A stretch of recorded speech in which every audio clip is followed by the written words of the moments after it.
Hey guys, we have reached the end of February and we've put together a little newsletter for you guys. I hope you enjoy it. This month's topic is on debunking some dental myths.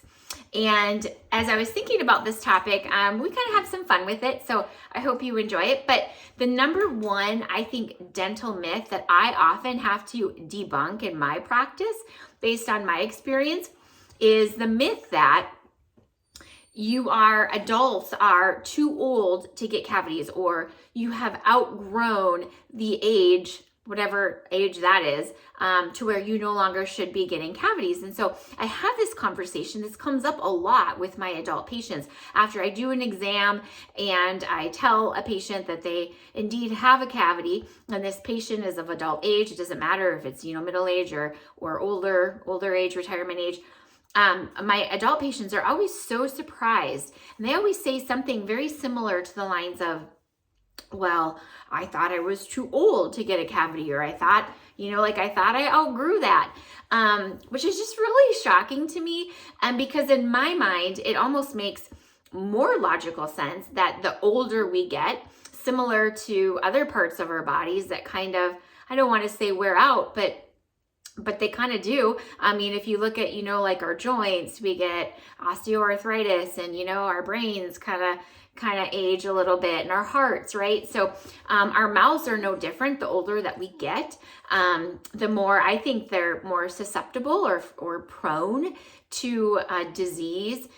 We see this especially with gum and bone disease, right? An increase in periodontitis or bone loss in those with in the older population, and gum recession increases the older you get. So I believe that sometimes our teeth and our root surfaces are more susceptible or even more prone to decay the older we get. A lot of adults are on lots of medications the older they get, and a lot of those medications can dry your mouth out, and that dry mouth from medications can cause an increase in cavities. Saliva is our body's number one defense mechanism against cavities. And so there's just a lot of factors that come into play the older we get that really can cause an older adult to be more susceptible to decay.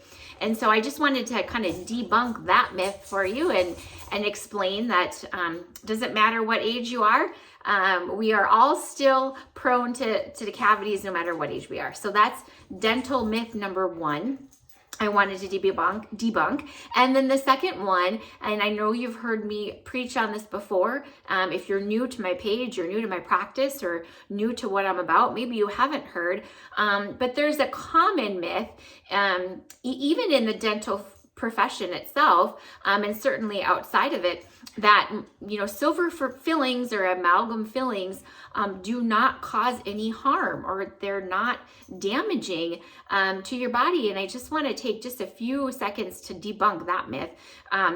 Mercury is a known neurotoxin. That's not really anything we really need to debunk. That has been pretty well established, and I think it's widely accepted. We really don't want to be drinking any liquid mercury. I think everyone would know and admit that would be unhealthy and dangerous to do. But really, the mercury that's in our silver fillings is not a lot different than liquid mercury. It's liquid mercury, kind of mixed in together with some other metals. It's a colloid. It's a colloidal silver, and what that means is that it gets part solid and part liquid, and we mix it together and then we pack it in the tooth. But really, what happens is there's still little beads of liquid mercury that kind of form on top of that silver filling. If we were to look at that filling under an electron microscope, we would see these little, they're called sweat beads, and they just kind of sit right on top of that silver filling. And when the temperature in your mouth heats up, or those silver fillings get agitated or aggravated by friction, those silver mercury sweat beads, or those wet drops of liquid mercury that sit on top of the filling, they start to give off a vapor. And the mercury vapor is very toxic, and it easily diffuses across the cell membrane. It gets into our cells, and the vapor is what's the most toxic thing. Mercury vapor is actually more toxic than mercury liquid itself. So it's something that I want you guys to be aware of. And certainly, I don't think it belongs in our mouth. I don't think any amount of neurotoxin belongs in our mouth so close to our brain. The mercury vapor does pass the blood-brain barrier, so that's a concern of mine. And so I just kind of wanted to let you guys know. I know you hear different things, and there's confusing information out there that you have access to. But if you have any questions or concerns about any of the 2 myths that I took time to debunk, please reach out and let me know. You can contact me either on social media or on my website, and let me know. We can chat more about it. All right. Thanks so much. Bye-bye.